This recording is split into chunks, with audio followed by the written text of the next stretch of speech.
మరినాత యేసుక్రీస్తు నామంన అందరికీ శుభోదయం. యేసయ్య నేడు మా పనులను దీవించుము, నిండుగా వర్ధిల్ల చేయము. ఆమేన్. 2026 ఏప్రిల్ 16వ తేదీ గురువారం కొరకు ఏర్పాటు చేయబడిన నేటి దిన దేవుని వాక్య వాగ్దానము. అపోస్తల కార్యములు 10వ అధ్యాయము 2వ వచనము. అతడు తన ఇంటి వారందరితో కూడా దేవుని యందు భయభక్తులు గలవాడై ఉండి ప్రజలకు బహుధర్మము చేయుచు ఎల్లప్పుడూ దేవునికి ప్రార్థన చేయవాడు. ఆమేన్.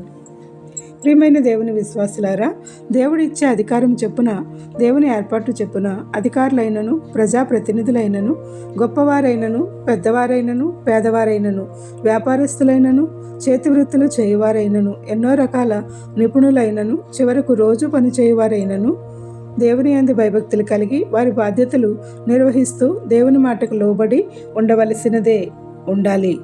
అట్టి వారు దైవభక్తి విశ్వాసములో కొనసాగుతూ దేవుని ప్రేమించేవారుగా, క్రియలను చూపేవారుగా ఉందురు. ఈ వాక్య వాగ్దానంలో కొర్నేలి అను ఇటలీ పటాలమునకు చెందిన శతాధిపతి. అతడు దేవుని యందు భయభక్తులు కలిగి అనుదినము చేసే ప్రార్థనలకు దేవుని సముఖం నుంచి దేవదూతను పంపిన దేవుడు పట్టపగలే స్పష్టంగా కనబడి, నీ ప్రార్థనలు దేవుని సన్నిధికి చేరినవి, నీ కార్యములు దేవుని సన్నిధిలో జ్ఞాపకార్థముగా ఉన్నవి అని చెప్పినాడు. ఎంత ఆనందము, ఆశ్చర్యము! మనమైతే దేవుని బిడ్డలకే ఆయన కనబడతాడు, వరములు ఇస్తాడని, ఆలకిస్తాడని, రక్షిస్తాడని అనుకుంటాము. ఆయన అందరికీ కనబడి అందరితో మాట్లాడును. ఆమేన్. ప్రార్థన. సర్వాధికారి అయిన మా క్రీస్తు ప్రభువా, ఇటు ప్రార్థనల వల్ల మమ్మల్ని, మా పిల్లల్ని, మా కుటుంబంలో ఉన్నవారికి నీ అధికారం ఇచ్చి అధికారులుగా, పరిచారకులుగా, పరిపాలకులుగా ఉన్నతమైన స్థితి ఇచ్చి దీవించినందుకు వందనములు చెల్లిస్తున్నాము. మా జీవితకాల పర్యంతము నీ చిత్తమైతే రెండవ రాకడ పర్యంతము మేము ఏ ఆపదలలోనూ చిక్కుబడకుండా సంరక్షించు.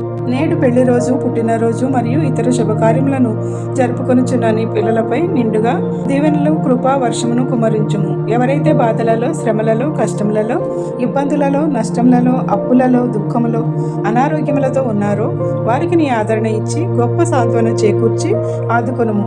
ఈ ప్రార్థన వినుచున్న ప్రతి నీ బిడ్డకు అన్నింటా విజయములను దయచేసి నీ సన్నిధిలో సాక్షులుగా నిలువబెట్టుము. ఈ పరిచర్య చేయుచున్న మాపై నూరంతలుగా ఆశీర్వాదములు కుమ్మరించుము. కావలసిన వాటినెల్లా అనుగ్రహించుము. ఈ పరిచర్యను నీ రెండవ రాకడ వరకు కొనసాగించుము. మేము ఇతరులకు ఈ వాక్య వాగ్దానము పంపుట ద్వారా నీ సువార్తలో భాగస్వాములుగా చేసి గొప్ప భాగ్యములతో నింపి వర్ధిల్ల చేయమని వేడుకొనుచున్నాము. తండ్రి యొక్కయు, కుమారుని యొక్కయు, సర్వశక్తుడైన యేసుక్రీస్తు ప్రభువు తన కృపా సత్యములు మనపై, మన కుటుంబములపై వర్షింపచేయును గాక. ఆమెన్. ఇట్లా దేవుని సువార్త పరిచర్యలో మీ సహోదరి. Praise the Lord. God bless you. అందరికీ మరణాత.